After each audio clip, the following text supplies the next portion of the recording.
श्रियकान्ताय कल्याणनिधये निधयेत्तिनां श्रीवेङ्कटनिवासाय श्रीनिवासाय मङ्गलम्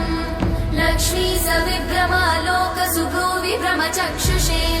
चक्षुषे सर्वलोकानां वेङ्कटेशाय मङ्गलम् श्रीवेङ्कटाद्रिशृङ्गाग्रमङ्गलाभरणाङ्गये मङ्गलानां निवासाय श्रीनिवासाय मङ्गलम् सर्वावयव सौन्दर्य सम्पदा सर्वचेतसां सदा सम्मोहनायास्तु वेङ्कटेशाय मङ्गलम् नित्याय निरवध्याय सत्यानन्दचिदात्मने